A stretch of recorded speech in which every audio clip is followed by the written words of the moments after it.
France ginnaaw rek ba ñu bëri daal di koy sàkkoon que ni ki nga xam ne que moo di Macky du yoon muy daal di jiite li nga xam ne rek moo di justement peut-être 4P waaye itam nekkoon ancien chef d'État fii Sénégal en tout cas désigné tête de liste nationale bu coalition taxawu takku wallu Sénégal si élection législative yu novembre 2024 yi Macky Sall nag fu mu toll nii bëgg na am rëram complètement ba waral nag mu daal di jël benn décision daal di tekki normal tànkam foofu si pacte de Paris pour les peuples et la planète les 4P exactement alors Cheikh Omar naka na daal di jàngatee li nga xam ne que moo di cette décision bi nga xam ni itam l'ex-président jël na ko di Macky Sall. waaw mais loolu moom bu bettuñu parce que comme ni ñu wax dès l'instant qu'on savait que dafay engagé wu ci élection législative yi parce que man aussi damay bëgg nekk légaliste je ne suis pas comme ñu naan waaw dañ ko dóor yat wala bu mu ñëw wala et cetera et cetera c'est un citoyen sénégalais su jàppee ni dafay wala politique. kenn mënu ko tere. maintenant choix am la parce que Senghor bi mu fi nekkee ba nga xam ni jóge na fi dafa détaché aussi lépp loo xam ni moo jëm sur les choses internes sur la gestion du pays et sur la chose politique ça c'est Senghor qui a voulu faire comme ça après on a eu Abdou Diouf 20 ans après. bi nga xamante ni Ablaye Wade ñëw na ci réew mi. nga gis ni que Abdou Diouf.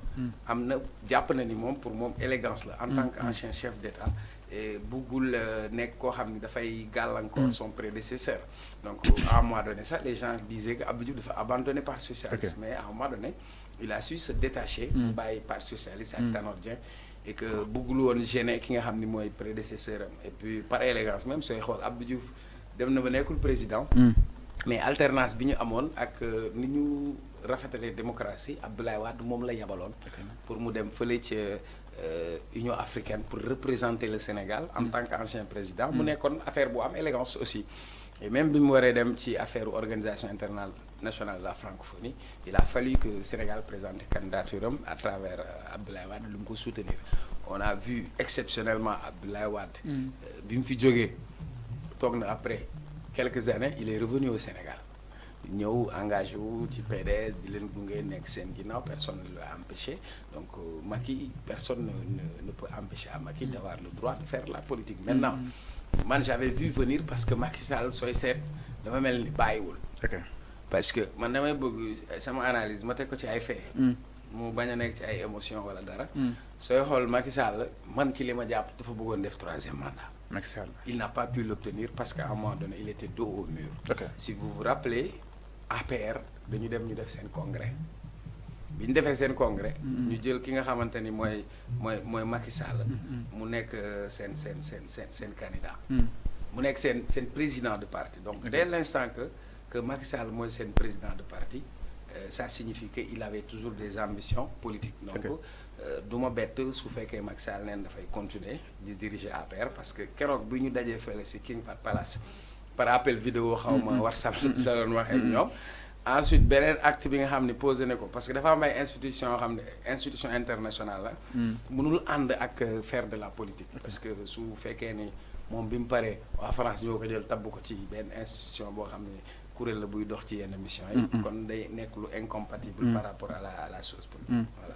alors mi ngi noonu exactement donc c'est clair ki nga xam ne que moo di l'ex-président Macky Sall nag quitté na li nga xam ne que moo di postam di envoyé spécial mu nekkoon aussi président bu comité de suivi du pacte de Paris pour les planètes et les peuples mu nekk loo xam ni itam day viser pour daal di waajal élection législative du 7 novembre 2024 ni daal di ñëw élection législative yi sax ak li nga xam ne que moo di tolluwaay wi donc est-ce que mënuñoo jàpp ne donc acte bi nga xam ne itam Macky Sall def na ko le Sénégal prime sur l'international.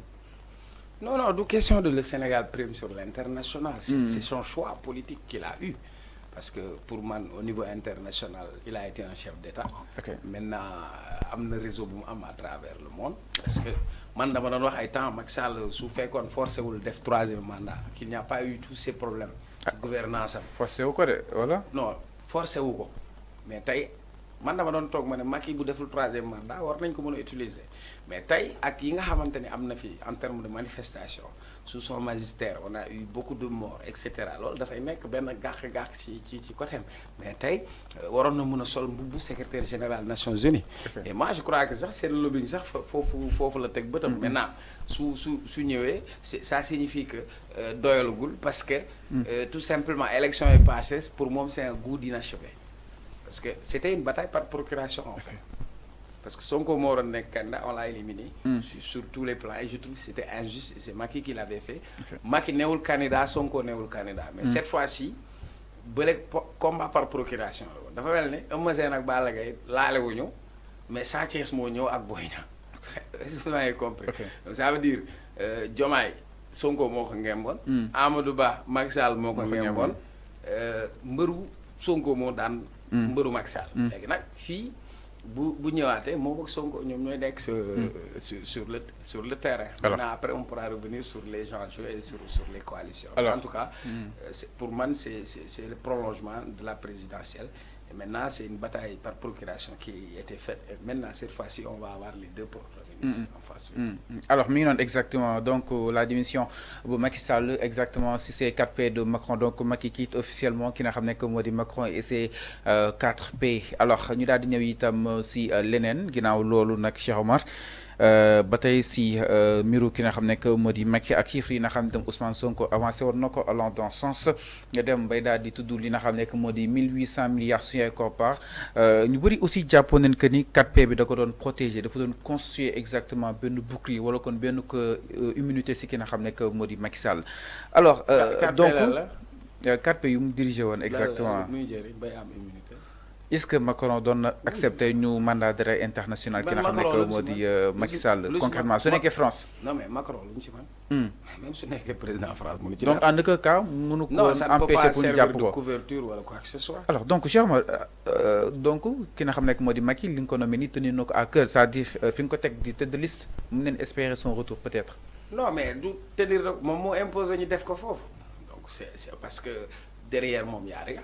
Kan moo nekkoon APR koo xamante mënoon na am dayo boobu et puis ñoom li ñuy espérer pour may doole APR moo tax comprenez c'est-à-dire loo ko contre am na ñu ànd ak moom loo bañ a ànd ak moom am na yu mu réaliser ci réew mi donc dans son bilan il y a du positif comme il y a du négatif maintenant il veut mettre moom son leadership poser ko sur la balance mais Macky du dem assemblée ban tu imagines nga nekk président de la République jóge président wàcc pour ne da ngay nekk député mënul nekk est-ce que c'est imaginable yow nga nekkoon président nga ne da nga bëgg a nekk député pour dugg assemblée non c'est juste comme Ablaye Wade ni mu doon def législative bu jotee mu jiite liste bi pour may doole par thème quoi comprendre loolu mooy stratégie bi en fait donc après su loolu jeexee mu démissionné delluwaat ci la mu nekkoon donc contrairement pour certains ki nga xam ne que moo di peut-être Macky Sall mën nañ jàpp ni mi ngi si lu defaraat li nga xam ne que moo di APR. waaw mais c'est ce que je veux dire sortir par la porte et essayer de rentrer par la fenêtre donc c'est ce que Macky Sall est en train de faire donc ça ce sera un bon titre Macky sort par la porte et essayer de rentrer par la fenêtre voilà. Est-ce que maintenant... Mais est-ce que instant bi toutes les conditions sont réunies aujourd'hui peut-être pour Macky Sall war a mën a jëlaat lu mu amoon fii si réew mi concrètement Cheikh Omar ak li fi jotoon jaar lépp les récentes révélations d'Ousmane Sonko les morts mais xam politique c'est une question d'opinion donc moi je vais pas faire de la météo élection yi passé mais est-ce que les conditions sont réunies jamono ji nga jàpp ne léegi xam nga dama nekkoon ci benn ligne Macky Sall à un moment donné élection 2019 il est sorti il a gagné n'est-ce pas ñaan la ama 34%. Non, 2019 58 et quelques. Voilà, okay. Non, 58 là. En 2019. Et présidentielle yi 58. Non, eggul foofu. 58 demal xool chiffre yi. Macky eggul woon foofu de. Mais allez-y entendant. Léegi ci diggante bi li mu jot a am. plus Amadou Ba plus mbooloo. plus doole ji mu am yëpp plus lu mu réaliser élection yi passé ñaata la APR am candidat APR 34%. 34. Entre-temps APR xaajaloo na parce que y a une partie bu ànd ak Amadou Ba. Aliou Sall dafa ànd ak Amadou Ba. ay Cheikh Omar ànd nañoo ak Amadou Ba donc Macky fi mu toll nii APR bu affaibli la dese. 58,27%. Voilà donc léegi. ku jóge Idrissa Seck topp si avec 20%. waaw mais ku jóge Ousmane Sonko avec 15%. waaw ku jóge foofu. Issa Sall avec 4%. oui mais ku jóge foofu. ok président sortant. 2019. léegi nga jóge woon ci 50 yi. 2024 nga dem 34%. 34%. sur tes 34% de ton électorat y a une partie boo xam ne dem nañ ànd ak Amadou Ba. voilà. sur tes 34% yi nga amoon mooy Benno Bokk Yaakaar nga toog nga bind nga ne ñi nekkoon Benno Bokk Yaakaar libéré nga leen ñooñu libéré wu ak ñi jot a détaché wu léegi ñaata moo la des 34% yi mënuma la wax mathématiquement ne la exactement lii moo koy dese kon ça veut dire dayo bi ak doole bi wàññeeku na léegi nag comme xam na ni moom su teewul mbir mi am na ñoo xam ne moom la ñuy topp il faut mu jéem a un mal nécessaire pour mën a téye loolu mu nekk benn base politique boo xam ni moom lay mën a wéyalee. mais ça veut dire que moom il vient pour secourir ce qui reste de son parti. mais est-ce que présidentiel yi ñu génn nii peut-être mu neen si mesure doole yi candidat concrètement parce que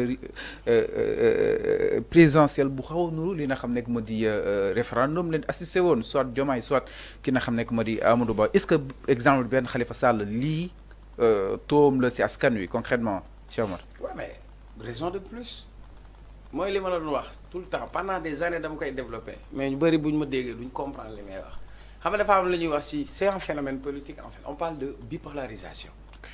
Donc quand on parle de bipolarisation ça veut dire on va avoir deux pôles. Ceux qui sont de ce côté et ceux qui sont de l'autre côté. Donc concrètement élection présidentielle yi passé il y avait beaucoup de candidats. ñaata candidats la ñu amoon. yi passé. am neen 18 candidats. mais Rose Wardini moo si retiré wu. tout l'électorat s'est concentré principalement sur les deux, à savoir le camp de Sonko et le camp de Macky Sall. Donc à un moment donné il faut être Macky Sall ou il faut être Sonko. C'est pourquoi électorat bi mel demee noonu. Les gens ont dit dañuy départager et lu tax loolu am je l'ai dit depuis 3 ans si ginnaaw. Khalifa Sall à un moment donné moom moo jàkkaarloo ak Macky Sall mais après il est out. balaa ñu koy téye Karim Wade moo nekkoon ki taxawoon digganteem ak Macky Sall def face à face. Ils ont perdu le combat, ils ont perdu les rapports de force. Après c'est Khalifa Sall qui vient, il a perdu le combat, il a perdu les rapports de force. À un moment donné c'est Ousmane Sonko qui était là devant, qui a occupé l'espace et qui a gagné le rapport de force politique. C'est Sonko qui a gagné finalement. Sonko a été mis en prison, il y a eu des manifestations, il a vécu, il a tenu. On l'a mis en prison, il a continué à résister. ñi ko dugaloon ci kaso bi ñoo ko dem génneewaat ka ci kaso bi. Donc moo taxoon électorat bi demee noonu maintenant bii dafay gën a leeral mbir mi rek xam nga li ma wax donc jàppal ni. donc li confirmation les donne wala. waaw peut-être mais revanche. xam nga ñoom il vient pour prendre la revanche. mais c'est une bête blessée. C'est une bête blessée qui est amputée de ses lieutenants qui a perdu de son camp parce que léegi ce n'est plus avant. Macky avant il pourrait disposer des moyens de l'État, battre campagne machin mais là il essaie d'organiser ses troupes c'est comme nga dem guerre ba pare nga maq suuf ba perte guerre ba pare yenn soldats yi faatu nañ yenn yi daw nañ après tu vas essayer de reconstituer tes troupes pour jéem a exister donc Macky li muy def c'est politique pour sa survie politique pour mu mën a taxaw donc man moo tax ma ne la bu mu la bett demain mu ne day ñëw pour élection présidentielle yi di ñëw bëgg na ñëw parce que bul fàtte ni bi may commencer di la analyser dama ne la dafa def Amadou Ba candidat mais joxu ko parti bi. joxu ko kenn moom mu ñëw jiite parti bi. ça veut dire que dafa doon plan loolu. C'est évident parce que mooy leader du parti bi. Très bien voilà l'évidence voilà parce que moi j'analyse politique je ne suis pas dans les émotions je ne suis pas dans la partisanerie Macky Sall dans son jeu comme il pouvait pas être candidat il avait choisi un candidat. Macky en pour être le président de parti si son candidat avait gagné ça permettrait à Macky de contrôler le président parce que moom moo am l'appareil politique. Alors maintenant beneen cas bi comme son candidat n'a pas gagné il continue à être le leader de son organisation politique essayer am benn poste de résistance. alors restons toujours dans cette météo politique. I love this game man. Alors restons toujours dans cette météo politique.